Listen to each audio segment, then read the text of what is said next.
Os recordamos que podréis continuar con este debate y hacer vuestras preguntas a los invitados en la página web de Facebook de Burbuja Radio. Nos vemos allí.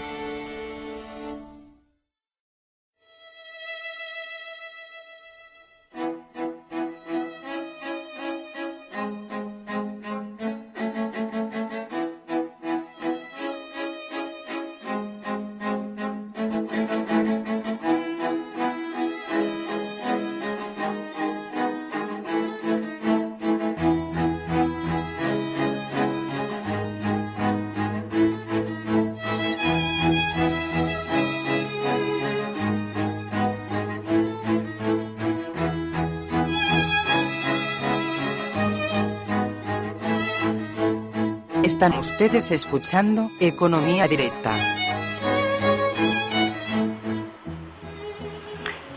Muy buenos días, amigos de Colectivo Burbuja. Os doy la bienvenida una vez más a nuestro debate Economía Directa. Hoy contamos como participantes con José Luis Carretero. Muy buenos días, José Luis. Hola, buenos días. Y buenos días, Jaime. Hola, muy buenos días. Hoy, 28 de marzo, como no puede ser menos, en vísperas de la huelga general, pues tenemos que hablar de este tema, lógicamente. Jaime, explica un poco a los oyentes tu postura frente a la huelga, si la apoyas, si no la apoyas, y cuáles son los motivos para tu actitud frente a la huelga o respecto a la huelga. Bueno, mira, lo primero que querría decir es que los cambios de esta reforma laboral no son unas modificaciones más de las muchas reformas que se han hecho, sino que van un poco como carga de profundidad a lo que es la negociación colectiva. La negociación colectiva es la que nos ha permitido tener unos niveles de vida, un bienestar que llegara a la mayoría de la población en los países desarrollados. Y de alguna manera este sistema de negociación colectiva, de defensa de los derechos de los trabajadores, de la existencia de un derecho laboral que protegiera la parte más débil del contrato, que es el trabajador, de alguna manera con esta reforma laboral queda muy disminuido. Formalmente hay muchas cosas que no cambian, pues por ejemplo, bueno, pues hay una serie de derechos que exigen todos los trabajadores. El problema es cómo se exigen estos derechos, ¿no? Con un abaratamiento del despido como el que estamos viendo, donde va a ser muy fácil un despido por razones objetivas, que básicamente son 20 días con el trabajado, máximo 12 meses, pues ante un despido tan barato, libre, y muy barato, ¿quién va a reclamar? ¿Vale? Yo tengo, por ejemplo, pues unas horas de un familiar, por ejemplo, que está enfermo y, bueno, en teoría tengo derecho a pedir unos permisos. ¿Qué hago si el empresario me plantea, por ejemplo, que coja vacaciones? Cuando realmente tengo esos derechos, ¿podré ejercerlo? Cuando sé que después es fácil que me puedan despedir. O por otro ejemplo de las novedades que hay en nuestra reforma laboral, los contratos a tiempo parcial. Resulta que a partir de ahora se podrán hacer horas extras. ¿Qué pasa? Te cogen por 4 horas y fuera de horario viene inspección y te pillan trabajando. Bueno, pues para el empresario le va a ser muy fácil coger y decir que en ese momento hay un pico de producción y que bueno, que estaban haciendo horas extras. De alguna manera aquí lo importante ya no es el mantenimiento formal de una serie de mínimos para los trabajadores, sino la imposibilidad práctica de poder exigir esos derechos, sobre todo en las empresas más pequeñas. Por tanto, mi postura es muy clara, es realmente que nos estamos jugando mucho y que mañana hay que salir a la calle, hay que salir con rotundidad y plantar cara a las medidas que está tomando este gobierno. Sí, yo creo que ha quedado muy claro. Has tocado el tema de la negociación colectiva, de los costes de despido. Has tocado también el tema de los contratos a tiempo parcial, que se pueden convertir en una trampa para que sean una estafa a la seguridad social. Y también el tema de la dificultad para ejercer los derechos que no se han tocado en esta reforma laboral. José Luis, ¿Tu postura respecto a la huelga cuál es? Mi postura respecto a la huelga es de apoyo total a la convocatoria de la huelga, en el sentido de que al fin y al cabo lo que estamos viendo es un proceso de empobrecimiento de la clase trabajadora y que viene relacionado con todos los planes de ajuste que se han puesto en marcha en función de la deuda pública, que a su vez ha sido generada al tener que pagarle a las entidades financieras los grandes agujeros en sus balances que generó la contabilidad creativa de los años de la burbuja. Entonces, esos grandes agujeros se pretenden rellenar con la riqueza, con los bienes que tienen la clase trabajadora y parte de la clase media. Entonces, en todos esos planes de ajuste que se han implementado, que se han puesto en marcha, estamos viendo que incluso en abril pues van a venir funcionarios de la Comisión Europea para ver las cuentas españolas si realmente se hace así. Pues todos esos planes de ajuste lo que implican es precisamente eso, llevar recursos al pago de una deuda pública que se ha generado así, ¿no? Entonces, todos esos planes de ajuste han incorporado toda una serie de medidas para favorecer esa dinámica, que son como las medidas como la reforma de las pensiones, la reforma laboral, etcétera. La reforma laboral, que es la medida concreta frente a la que se enfrenta la huelga general, es una reforma que es una auténtica revolución en nuestro derecho laboral, porque efectivamente el elemento central de esta reforma es romper el carácter tuitivo del derecho laboral. Es decir, si el derecho laboral había sido construido precisamente para favorecer a la parte más débil de la relación laboral, esto es, al trabajador, dada una determinada situación en la que se entendía que no es una situación de igualdad, que por lo tanto no podía generarse un sistema totalmente liberal en el sentido de que se pudiera pactar lo que se quisiera, sino que tenía que existir un suelo mínimo que impidiese que se llegara a situaciones de explotación descontrolada, ¿no? Esto es precisamente lo que rompe esta reforma, porque incorpora toda una serie de medidas que tratan de individualizar y de hacer desaparecer esa condición intuitiva del derecho del trabajo. Nos encontramos con una flexibilidad de salida tremenda, es decir, se ha centrado precisamente la reforma, pese a todo lo que se diga, en la flexibilidad de salida, tanto en la facilitación del despido cuanto en la generación de nuevos tipos de contratación, como el llamado contrato para emprendedores, que conlleva un periodo de prueba de 1 año, lo cual es incluso dudosamente constitucional, y decimos nueva facilitación del despido con rebaja de indemnizaciones, con facilitación del despido por absentismo, con eliminación de los expedientes de regulación de empleo, etcétera. O sea, todo un marasmo de medidas que realmente lo que buscan es facilitar el despido y por lo tanto dejar en situación de absoluta debilidad al trabajador en el seno de la relación laboral, de tal manera que el supuesto equilibrio que más o menos que intentaba generar la legislación desaparezca. Junto a eso encontramos medidas también de flexibilidad interna, donde lo que se ha favorecido básicamente es la incorporación de que estas medidas se puedan tomar por la voluntad propia del empresario sin necesidad de llegar a acuerdos, y que incluso en el caso de que el acuerdo no se produzca en las situaciones más extremas, pues estos vaya a unos sistemas de arbitraje de los que si queréis hablamos más detenidamente después, pero que básicamente están basados en una especie de justicia de clase que acaba generando el hecho de que, bueno, pues que al fin y al cabo nunca se va a elegir de árbitro al fontanero de la esquina, ni se va a elegir de árbitro a un trabajador manual, sino que siempre va a estar teñido de una serie de condiciones de clase, de una serie de hábitos de clase que al fin y al cabo le van a marcar mucho, como han marcado de hecho los sistemas de arbitraje de los mecanismos de inversiones internacionales. Es algo que está muy en cuestión en el mundo del derecho mercantil, y que sin embargo se quiere incorporar todos esos mecanismos de la ley mercatoria internacional al derecho del trabajo, ¿no? Y junto a ello encontramos también el abatimiento y la desestructuración de todo el sistema español de relaciones laborales y de negociación colectiva, con toda una serie de medidas que lo que van a generar es un cierto incluso caos, que ni siquiera está claro que la misma patronal tenga claro que incluso le beneficia, ¿no? Porque se va a favorecer la realización de convenios de empresas, se va a favorecer toda una serie de cosas que al fin y al cabo lo que llevan es a intentar enfrentar a unos trabajadores con otros, a generar mecanismos de deslocalización o de dumping salarial entre unos trabajadores y otros dentro del mismo sector, lo cual puede acabar generando disfunciones de todo tipo dentro de los sectores.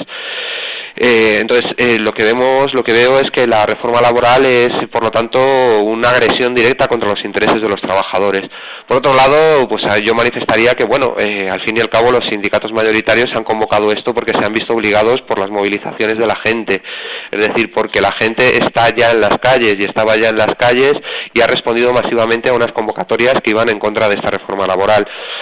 Sin embargo, les vemos muy reticentes, les vemos de una manera absolutamente que están en contra, pero que no está muy claro que realmente lo estén. De hecho, ellos lo que reclaman es que se negocie con ellos más que la retirada de la reforma. Por lo tanto, consideramos, pues, sobre todo desde el sindicalismo antagonista y alternativo, que las movilizaciones tienen que ser fuertes, que las movilizaciones tienen que ser masivas, que las movilizaciones tienen que ir mucho más allá de lo que quieren los sindicatos mayoritarios, precisamente para obligarles a que no hagan ese tipo de dinámica que han hecho una y otra vez en las últimas décadas de abandonar las luchas justo cuando más fuertes están. Por otro lado, estamos también por la construcción de un sindicalismo alternativo y creemos que todo este proceso de movilizaciones ayuda en esa dinámica de construcción de un otro tipo de sindicalismo, de un sindicalismo de base, de un sindicalismo asambleario que permita superar este tipo de situaciones. Al fin y al cabo consideramos que la huelga general es el inicio de un proceso de luchas, no es tanto el final, ni el día grande, ni nada semejante, sino el inicio, la palanca que debemos utilizar todos para generar todo un proceso de luchas que permita enfrentarse a esos planes de ajuste de que hablaba al principio, ¿no? Vamos a ver los recortes pasado mañana, vamos a ver la huelga mañana, pero vamos a ver todo un proceso de recortes tremendo pasado mañana. Incluso tú, Juan Carlos, creo que has sido el primero que dijiste que aquello iba a alcanzar los 65.000 millones de euros, más que los 30.000 de los que están hablando, y que por lo tanto va a ser un proceso de ajuste tremendo y creo que debemos hacerle frente. Creo que la población debe estar informada de todo esto, debe tomar en sus manos su futuro y debe hacer frente a todo este proceso que al fin y al cabo lo que quiere es empobrecerla.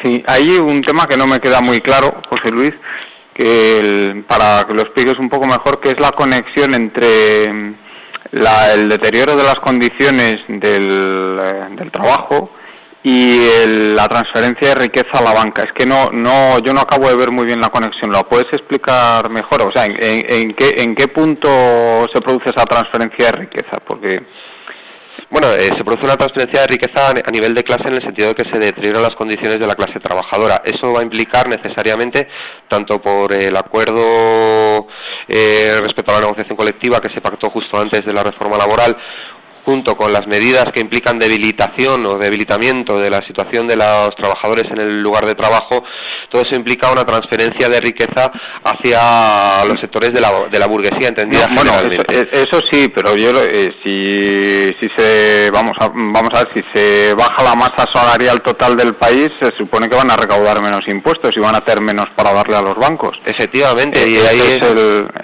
que yo lo entiendo así, ¿no? Claro, eso es la trampa en la que ellos mismos caen. Ellos pretenden que precisamente ese debilitamiento es lo que va a permitir que la industria sea competitiva con el exterior y que por lo tanto aunque se contrate por menos salario se contrate mucho más.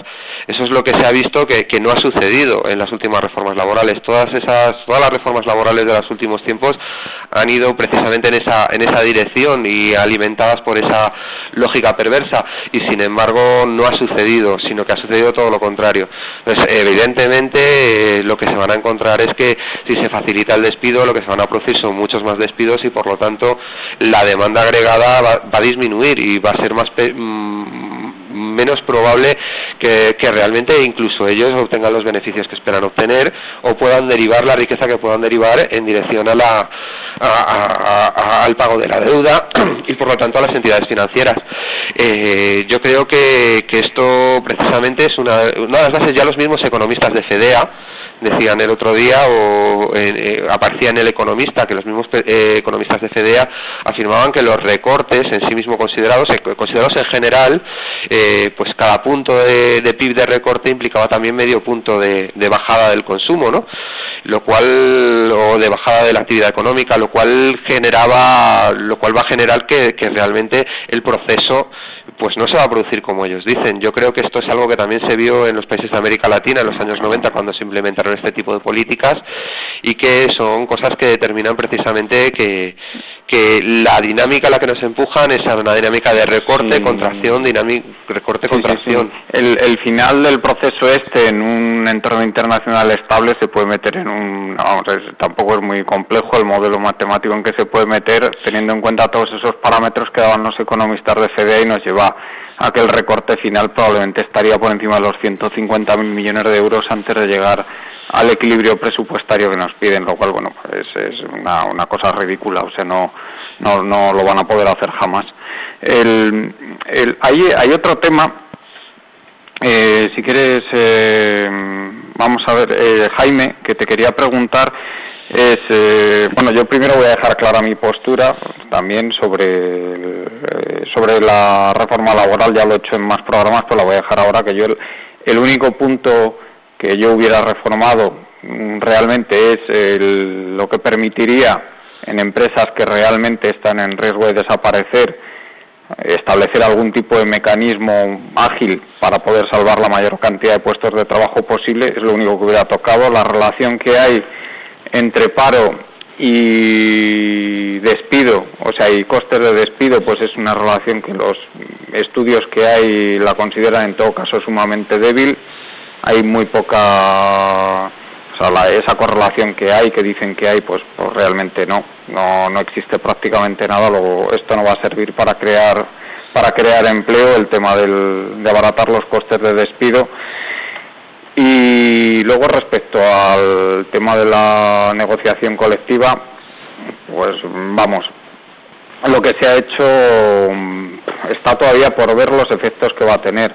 Yo ahí sí que no estoy de acuerdo contigo, Jaime, porque pienso que el tema de la negociación colectiva en medio de una dinámica como la que estamos, de bajada continuada de la demanda interna, que es que estamos abocados a ello, a no ser que suceda algún tipo de cataclismo extraño y nos salgamos del euro, pues realmente pues es que eso va a llevar a que haya niveles altísimos durante muchos años.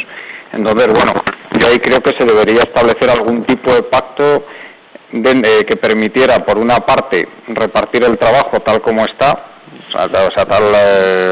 hacer un reparto del trabajo, y por otro, establecer unos mecanismos fiscales que compensaran de alguna manera la distribución de rentas para que fuera, o sea, que se compensara esa caída salarial mediante una redistribución de rentas, pero vamos, debería ser una cosa que se debería hacer de forma conjunta. Por eso es por lo que te quería comentar, Jaime, la pregunta que te quería hacer. Has comentado que la negociación colectiva ha servido para que las rentas salariales tengan mayor participación en la renta nacional, pero yo los estudios que he revisado, eso no parece que sea nada claro, ¿eh? O sea, yo no sé, ¿qué datos tienes tú que apoyen esa tesis? Bueno, vamos a ver, yo creo que hay que tener una perspectiva histórica. Vamos a ver, está claro que cuando no había derecho laboral, cuando no había negociación colectiva, las relaciones eran individuales. A ver, una relación individual es posible cuando estas relaciones de igual a igual. Si yo voy a una panadería y compro una barra de pan y la barra de pan me la venden muy cara, pues me voy a otra y ya está. No pasa nada, puedo escoger, puedo elegir.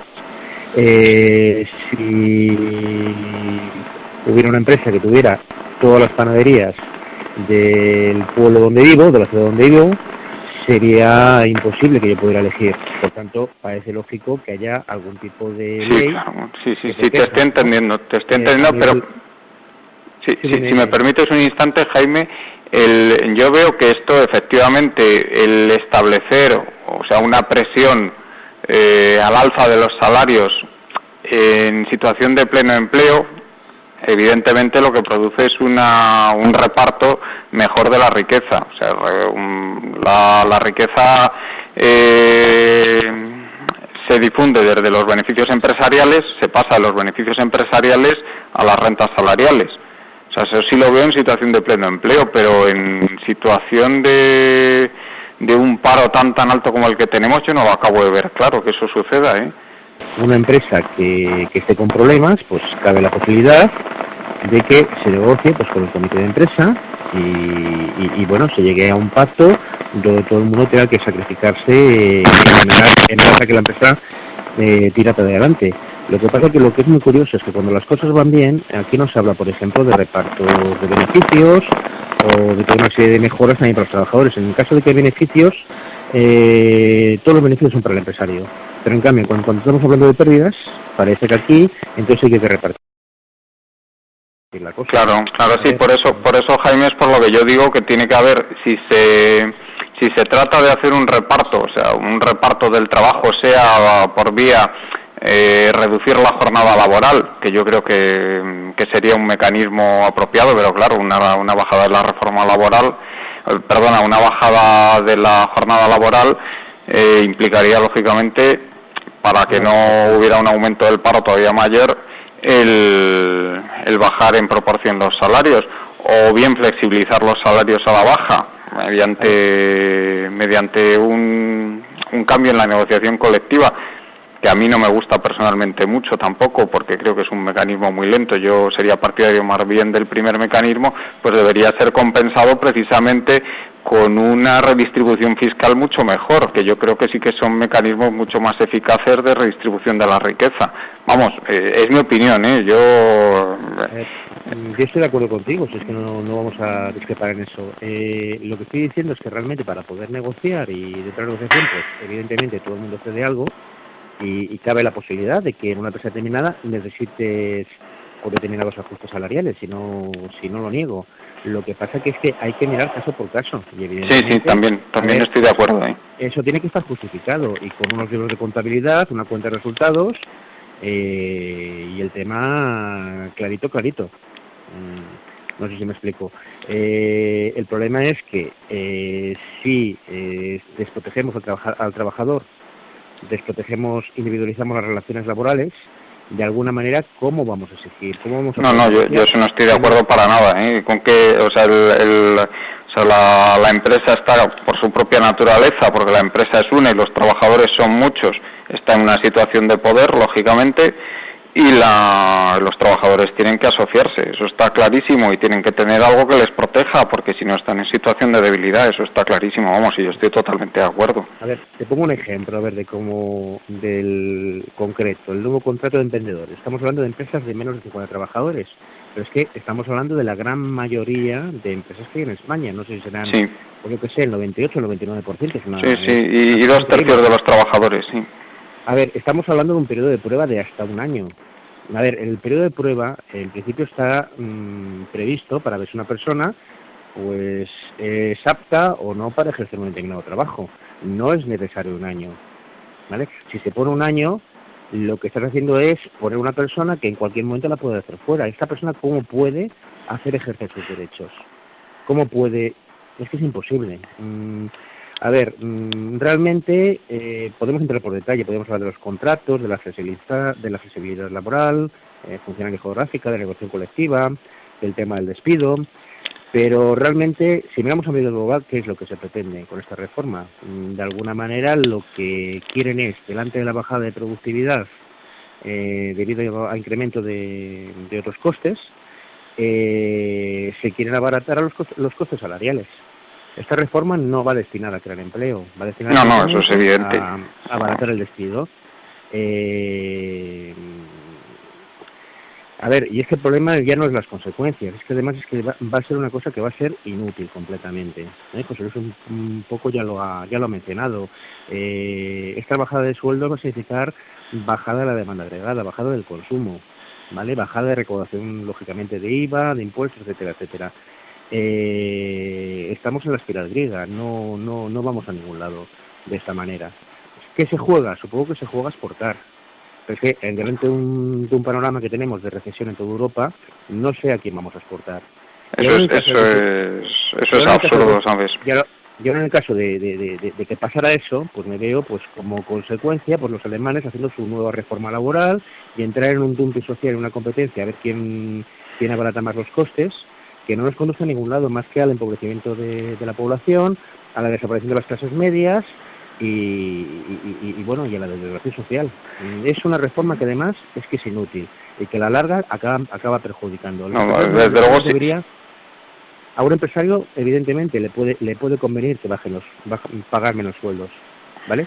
Pero no le conviene que bajen los sueldos de los demás, porque es que eso es así. Es eso.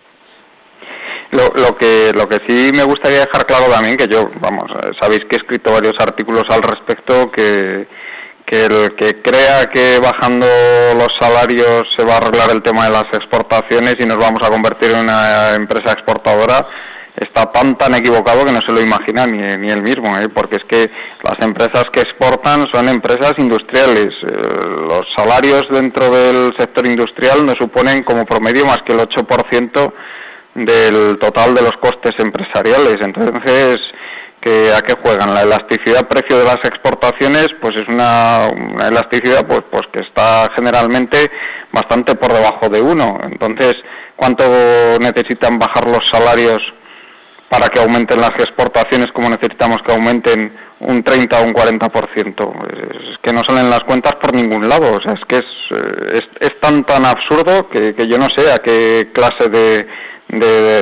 genio que ha planificado esto se le ha ocurrido pensar que eso puede tener algún tipo de resultado, porque es que no lo va a tener. Bueno, y estos cálculos que haces van en función un poquito también de, cuando estamos hablando de la elasticidad de las exportaciones, están un poquito calculados sobre, digamos, el mantenimiento de las condiciones actuales. Pero es que las condiciones actuales a nivel internacional pueden empeorar perfectamente. Sí, pero incluso en una situación estable no serviría para nada, ¿eh? No, efectivamente. O sea, que si empeoran, por mucho menos todavía. O sea, eso no, si es así. José Luis. Sí, bueno, yo entiendo que básicamente lo que es necesario es un gran pacto de rentas, ¿no? En el que efectivamente se llegue a otro estatus social en el que las rentas del trabajo tengan una mayor remuneración. Eso puede hacerse por dos mecanismos, como has hablado tú, de un mecanismo de redistribución fiscal, por mecanismos fiscales de redistribución, o por el mecanismo de los salarios. Yo soy más partidario de los mecanismos ligados al asunto de la actividad productiva, las relaciones con la actividad productiva, sea en forma de salarios, sea en forma de rentas asociadas al hecho de la productividad social, aunque no se tenga un empleo. Es decir, hay trabajos que implican, hay actividades productivas que se realizan en la sociedad que no están ligadas o que no toman la forma de un empleo asalariado tal y como lo conocemos, sin embargo deberían ser remuneradas. Yo creo que son esas dos opciones, ¿no? Salario y actividad productiva, aunque no conforme un empleo, porque al fin y al cabo lo que queremos es generar una sociedad que sea respetuosa para con la actividad productiva, no tanto una sociedad de subsidios o de ayudas indiferenciadas, sino eso. Y sobre todo porque nos encontramos un problema en el momento actual, que es que el discurso sobre los incentivos fiscales o los mecanismos fiscales nos lo van a copar los mismos agentes de Bruselas, es decir, la misma gente que quiere extraer riqueza para enviarla al pago de la deuda para a su vez pagar a las entidades financieras del norte de Europa van a estar enormemente interesados en la mejora y en el reforzamiento de los mecanismos fiscales en el Estado español. Ha pasado también un poco en Grecia y explica también un poco las primeras medidas que tomó el PP al llegar al gobierno. Yo creo que ellos van a intentar extraer lo máximo posible y para eso no solo se van a centrar en los gastos, en la disminución de gastos, sino que se van a centrar también en el aumento de ingresos, en el sentido de aumento de ingresos sobre las capas generales de la población. A lo mejor no tanto...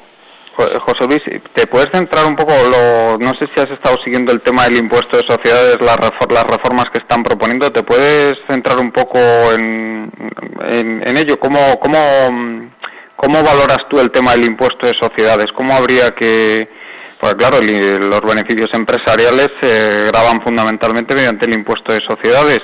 Entonces, ¿tú qué reforma propondrías en este caso? Porque ya vemos lo que está proponiendo el gobierno. Si quieres comentar un poquito lo que está proponiendo el gobierno y qué crees tú que se debería hacer. No sé en detalle lo que están proponiendo. Sé que te lo comento yo si quieres. Fundamentalmente lo que están proponiendo es eliminar casi todas las deducciones que hay por el impuesto de sociedades. Y en principio no han hablado nada de, que yo sepa, de tocar los tipos, sino tocar el tema de las deducciones que hay. Yo creo que el impuesto de sociedades tendría que tener el mismo tipo de dinámica que el impuesto sobre la renta, porque al fin y al cabo lo que está haciendo es gravar riqueza también y por lo tanto debía ser progresivo. Incluso debía haber a lo mejor sectores que no pagasen tanto como pagan, pero debía haber otros que pagasen obviamente mucho más. Es decir, que tendría que haber unos tramos que debía de ser progresivo y de que debía de haber mecanismos también para que no se, o sea, para controlar lo que se aplica a beneficios y por lo tanto lo que al fin y al cabo está dentro de la base imponible del impuesto, ¿no? Y en cuanto al tema, porque hay una cosa que a mí me preocupa mucho de lo que están diciendo el impuesto de sociedades, que lo primero que es que no se discrimina absolutamente nada.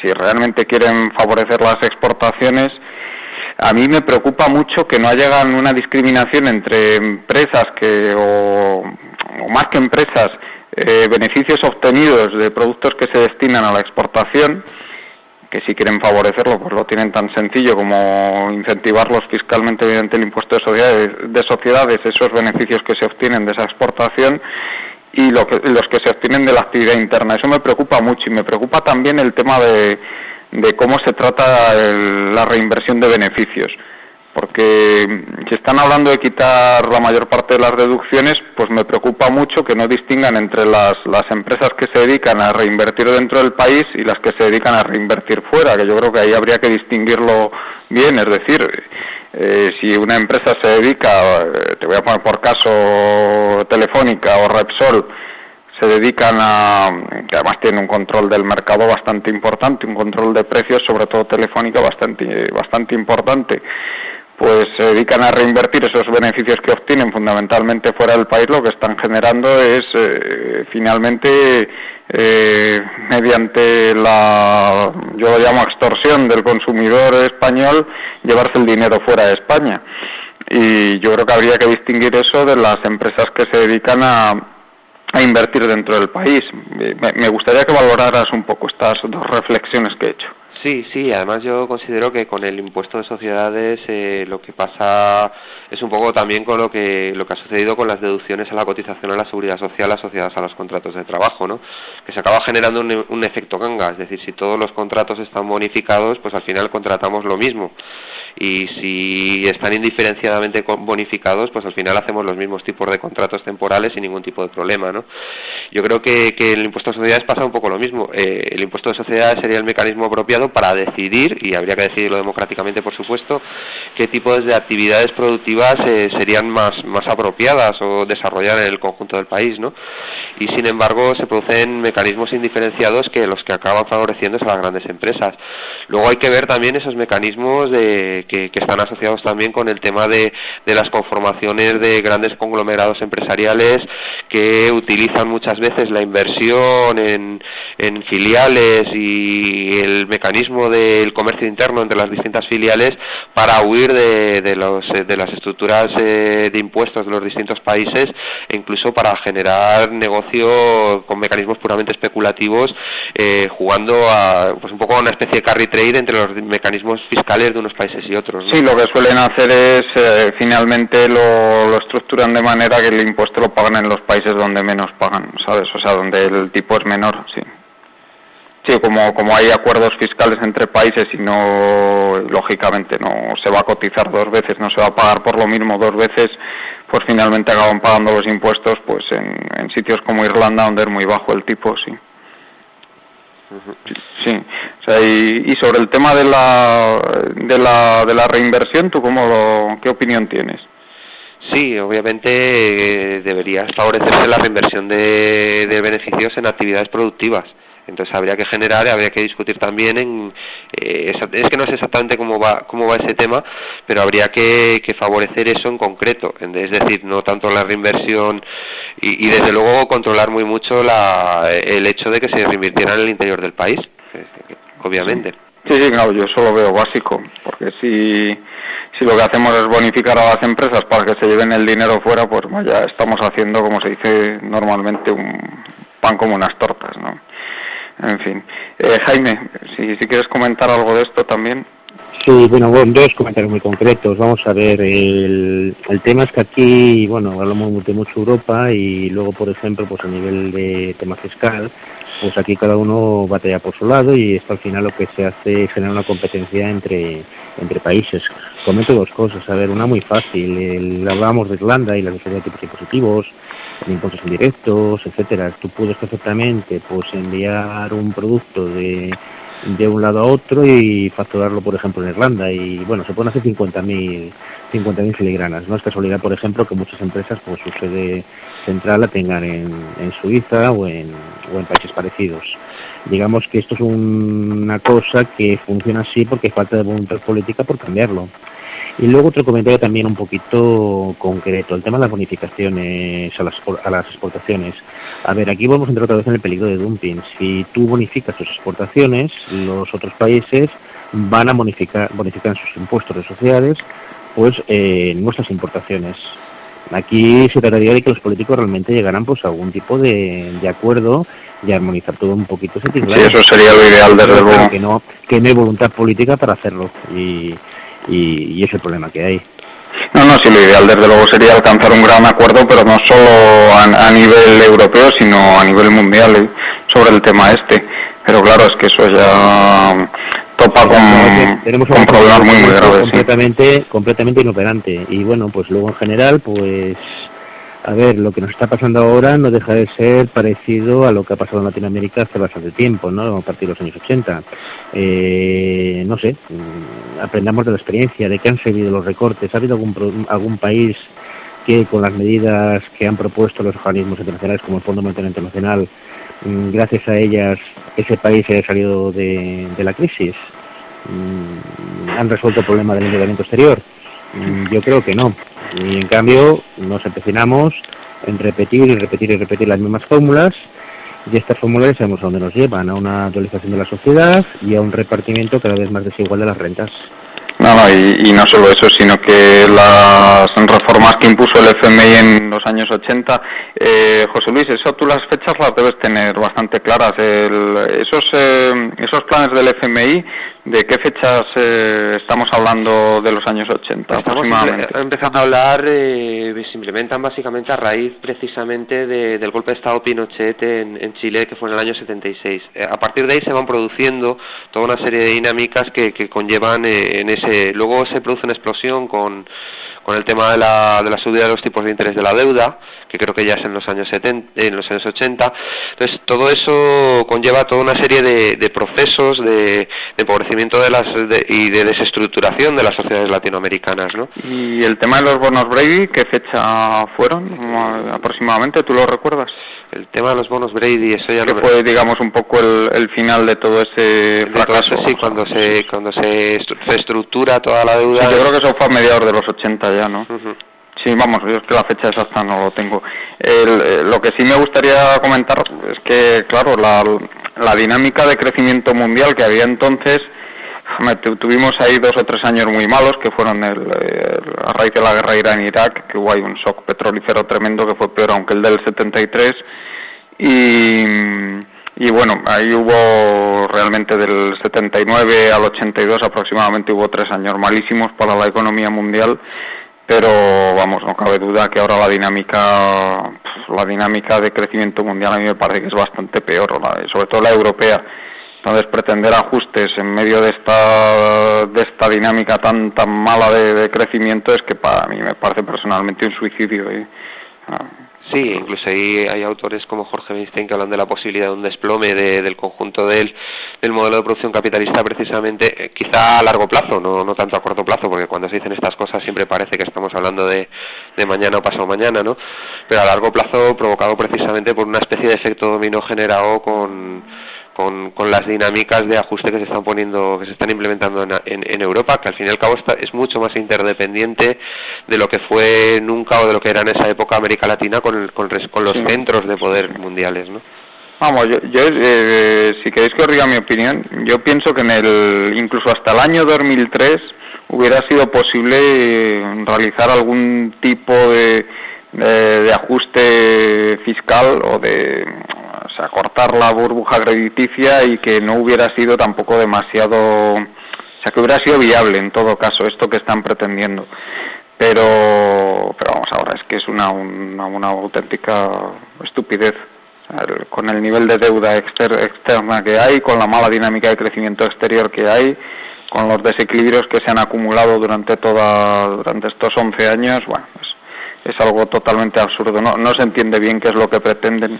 Yo creo que es que se han acostumbrado a una dinámica de hiperbeneficio, de un beneficio exagerado, unas tasas de rentabilidad exageradas muy fáciles, casi sin ningún esfuerzo durante mucho tiempo, y esto es un poco como en una fiesta cuando todavía queda bebida pero todo el mundo está ya borracho, vomitando, no sé qué, y todavía a ver quién es el listo que se lleva las botellas, ¿no? Entonces yo creo que los grandes inversores internacionales, los grandes oligopolios internacionales están en esa jugada, están sacando suculentos beneficios de especular con la deuda pública y bueno, pues a ver hasta dónde. Hay que poner racionalidad en medio de esa dinámica. Claro, y lo que preocupa mucho es que gente que hace un año, hace 2 años pues decía que sí, que esto iba a funcionar, que iba a ir de maravilla, pues algunos de ellos ya empiezan a comentar en los medios o en los blogs que ya no lo ven tan claro. Entonces digo, pues vamos a ver usted si qué ha cambiado de hace un año ahora, si la situación es exactamente la misma, porque está usted diciendo ahora otra cosa. O sea, es que no se entiende bien y eso preocupa, a mí me preocupa mucho personalmente, ese cambio de actitud que hay en determinadas, yo ya he visto por lo menos 10 o 15 casos de personas bastante significadas en el mundo de las altas finanzas que han empezado a manifestar serias dudas de que esto funcione. No sé. Sí, Jaime. Sí, a ver, un poquito comentando, vamos a ver, yo creo que el gran problema de los economistas y las personas que la están ocupando cargos de responsabilidad es que se han quedado sin manual. No hay manual. En los años 30 el manual fue el manual keynesiano. En la crisis de 23, cuando todavía era posible crecer, pues se puso en práctica el manual monetarista, incrementó las desigualdades, pero sirvió para bueno, continuar a través de la nueva ola de las nuevas tecnologías, pues comenzaron una nueva onda expansiva de crecimiento, ¿no? Y bueno, pues ahora resulta que estamos en un escenario de decrecimiento y bueno, tanto las políticas expansivas keynesianas no nos llevan a ningún lado, porque lo único que hace es empujar a la alza el precio de los productos básicos, de los commodities, y las medidas de ajuste de tipo monetarista y de austeridad, pues tampoco, porque bueno, está claro que esto va a llevar pues en el caso de España pues bueno, un proceso de devaluación interna, ¿no? Entonces van un poco despistados, no saben qué hacer, ¿eh? Empezaron cuando empezó todo en el 2007 con políticas keynesianas en la mayoría de los países. Aquí tenemos el plan E, tenemos una serie de cosas. De las políticas expansivas keynesianas se ha pasado a una política de austeridad y bueno, seguimos con el problema. Y el problema es que la economía no crece y sin crecimiento esta deuda, este endeudamiento que tenemos se sigue incrementando. Y Jaime, te quería preguntar una cosa. Tú en ese escenario de un decrecimiento pues más o menos rápido y continuado, no vamos a hacer de profetas ni vamos a decir que esto es para siempre, pero por lo menos vamos a decir una cosa razonable que es pues por lo menos para los próximos 6, 7, 10 años. No vamos a intentar adivinar lo que hay más allá, aunque bueno, tú y yo sabes que estamos bastante de acuerdo en ello y pensamos que tampoco es muy bueno lo que hay más allá. Pero ¿tú qué medidas propondrías por lo menos para que toda esa masa cada vez mayor de gente que se está quedando sin posibilidades de llevar a cabo un proyecto vital en condiciones pueda tener acceso a ello? Vamos a ver, yo creo que hay que cambiar un poquito la mentalidad. Mira, yo ahora, por ejemplo, en la zona donde vivo, pues todavía vas hablando con regidores, con alcaldes, y todavía tiene la perspectiva esta de que esto es una crisis más y que habrá una recuperación. Y todavía está sintiendo pues proyectos de creación de un pabellón, de un auditorio, de un no sé qué, como si bueno, las cosas no fueran a cambiar, ¿eh? Tenemos el recuerdo de tantos proyectos faraónicos que hemos tenido en los años de las vacas gordas, y aún hay esa mentalidad. A ver, ese dinero va a ser en un futuro muy necesario.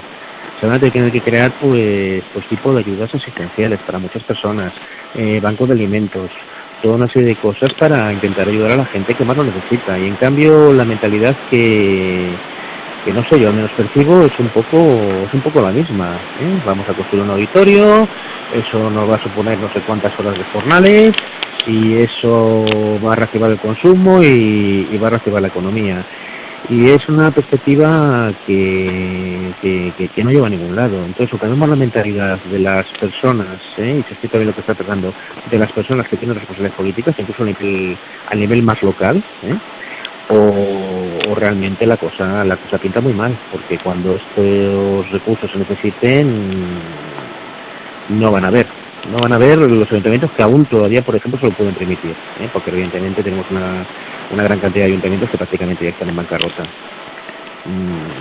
Creo que hay que cambiar la filosofía y hay que cambiar la forma de mirar las cosas, y bueno, cuesta bastante, porque no hemos roto con el patrón anterior. Seguimos todavía con un manual, como decía antes, que no es adecuado para la situación en la que estamos. Sí, José Luis, te traslado la misma pregunta que le he hecho a Jaime. Tú, que si compartes con nosotros este escenario pesimista para los próximos años, en que no se va a recuperar la economía española, ¿y tú qué propuestas harías para toda esta gente, para conseguir que toda esta gente pueda tener una esperanza de llevar a cabo ese proyecto vital en unas condiciones más o menos dignas? Sí, yo creo que lo fundamental sería empezar con medidas keynesianas quizá, pero que las mismas van a estar limitadas. O sea, existen una serie de limitaciones para su implementación, yo creo que Jaime lo ha dicho también, y que por lo tanto lo que hay que iniciar realmente es un proceso de transición hacia otro tipo de sociedad, ¿no? Que no esté basado tanto en el gran beneficio, en el hiperbeneficio fácil y en la especulación. Entonces yo creo que eso tiene que articularse en torno a una serie de elementos fundamentales. En primer lugar, tiene que ser una economía donde los medios de producción donde los trabajadores, donde la generalidad de la población tenga acceso a los medios de producción, sea en la forma de pequeño emprendimiento, sea en la forma de cooperativas, de autogestión, de mecanismos de cogestión, etcétera, favorecer todo ese tipo de dinámicas que permiten crear una malla productiva en la que la gente no se vea excluida, ¿no? Eso conformado con Estado, con la existencia de servicios públicos estructurados desde el punto de vista de la colectividad, pero que también tengan no sean una fuente de corrupción, sino todo lo contrario, sean una fuente de expresión de la colectividad, por lo tanto estén bajo el control directo de la misma colectividad organizada democráticamente. Por otro lado, tenemos que partir de la base de que la dinámica ecológica va a imponer muchas cosas, ¿no? Por lo tanto, va a tener que ser una economía que, además de autogestionada o tendencialmente autogestionada, sea una economía que se centre en lo local, que necesite muchos menos insumos energéticos, que por lo tanto se dé prioridad a la producción local, se dé prioridad a la malla productiva local y a los alimentos, etcétera, de la zona, de temporada, etcétera, que utilicen muchos menos insumos energéticos, y que por lo tanto sea una economía mucho más ecológica y mucho más sostenible desde el punto de vista de la naturaleza. Y por otro lado, al hilo de crecimiento que necesariamente se va a producir, tiene que ser una economía menos centrada en la producción directa de bienes o en la producción de productos de consumo masivo, que muchas veces son innecesarios y cuya necesidad para nosotros simplemente nos viene impuesta por los mecanismos de la publicidad y demás, y tiene que ser una economía más centrada en lo cognitivo, en la abundancia de cuidados, en la abundancia de relaciones de afectividad, en la abundancia y socialización del conocimiento, es decir, de la generación de todo un proceso, de todo un mercado, una gigantesca dinámica en la que se comparta el conocimiento, en la que el conocimiento genere nuevos procesos productivos cooperativos y ecológicos, ¿no? Todo eso obviamente tiene que producirse en un ámbito o en un contexto en el que la democracia sea lo más amplia posible, lo más amplia y sustancial posible, porque al fin y al cabo de lo que se trata es de evitar el sálvese quien pueda, ¿no?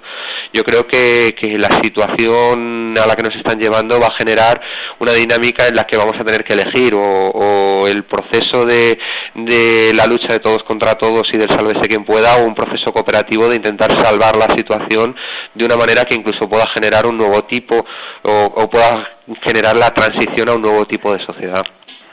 Sí, además yo aquí añadiría que si históricamente haces un repaso de cómo se han enfrentado las diferentes sociedades a situaciones de crecimiento, de colapso de esa sociedad, hay una diferencia muy grande entre sociedades que han afrontado el problema mediante modelos de tipo cooperativo y sociedades que se han desestructurado de forma individualista, que normalmente pues han terminado en una auténtica catástrofe, ¿no?, esas sociedades.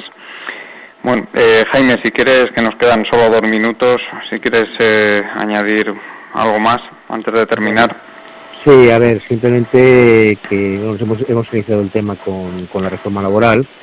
Insistir en que las medidas que se proponen significa pues una carga de profundidad contra lo que es la negociación colectiva, y esto va a significar pues un empeoramiento de las condiciones laborales.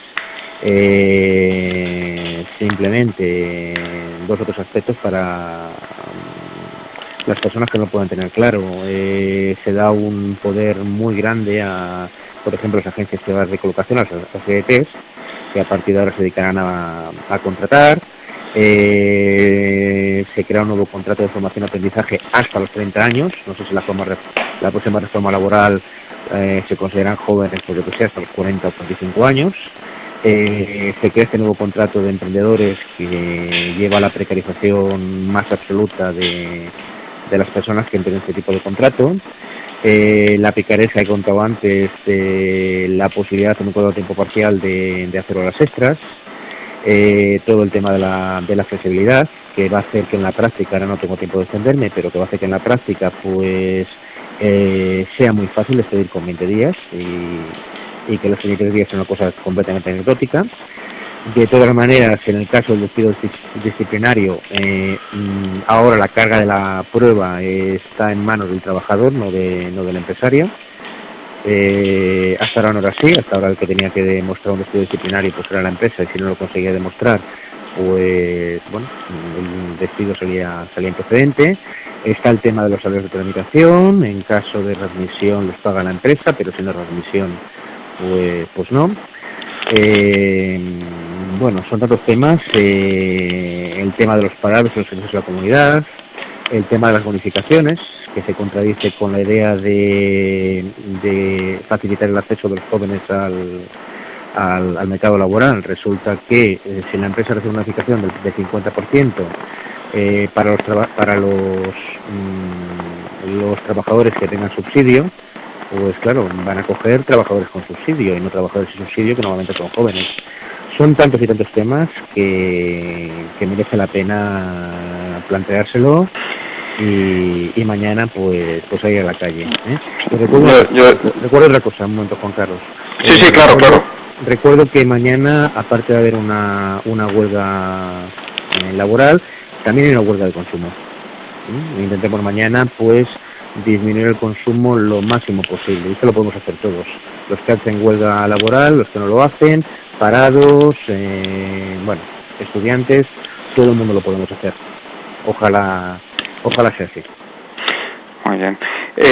Sí que me gustaría comentar también de esto que has dicho de la reforma laboral, que yo percibo que es una cosa que realmente me hiere bastante la sensibilidad, el miedo que muchas personas que veía que no lo tenían hasta ahora de perder su empleo, pues ahora sí lo tienen, y que eso está cambiando de alguna manera también la conducta de estas personas en el trabajo, y a mí eso pues bueno, me molesta profundamente.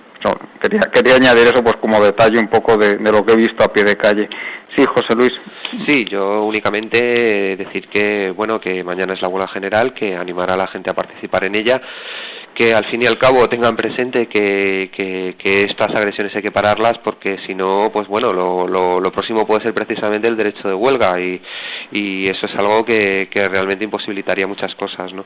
Yo creo que hay que tener en cuenta que la huelga general tiene que salir bien y que hay que mirar más allá, es decir, que la huelga general no sirve de nada si es simplemente un acto testimonial un día un poco fresquito de marzo, sino que hay que mirar mucho más allá, y que tiene que ser el inicio de un proceso de movilizaciones, y que la gente tiene que enfrentarse a su propia responsabilidad ante lo que le va a suceder en los próximos años, y tiene que ser un agente activo del cambio y un agente activo del inicio de ese proceso de transición hacia un tipo de sociedad más justa. Ello por las dos vías que hay frente a nosotros: por un lado, por la vía de la movilización, de intentar parar las agresiones, de intentar frenar todo este proceso de ajustes y recortes, y también por la vía de la construcción, de la producción, de la generación de nuevas alternativas, de nuevas formas de vida, de nuevos mecanismos de cooperación y de autogestión por parte de la ciudadanía. Sí, yo creo que eso es muy importante, eso que has dicho, que aquí no solo se trata de la reforma laboral, sino que hay algo más importante en juego, que es el intentar decirle a esta oligarquía que está controlando este sistema de forma tan poco democrática que lo que quiere la población no es eso, sino que lo que quiere es otra cosa, que es una democracia de verdad. Muy bien, pues nada, la verdad es que ha sido un debate sumamente interesante y os agradezco mucho a los dos que hayáis estado aquí. Muchas gracias, Jaime. Gracias a ti. Muchas gracias, José Luis. Muchas gracias. Y como siempre, muchas gracias a todos los amigos de Colectivo Burbuja que nos escuchan cada día. Hasta pronto.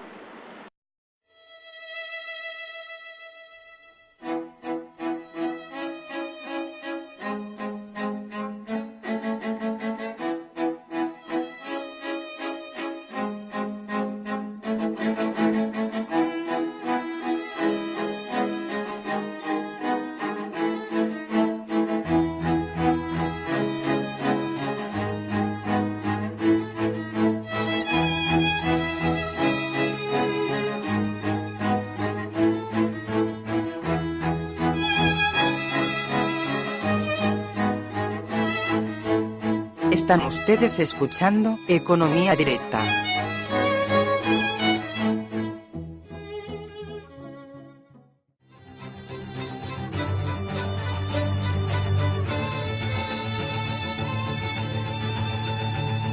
Os recordamos que podréis continuar con este debate y hacer vuestras preguntas a los invitados en la página web de Facebook de Burbuja Radio. Nos vemos allí.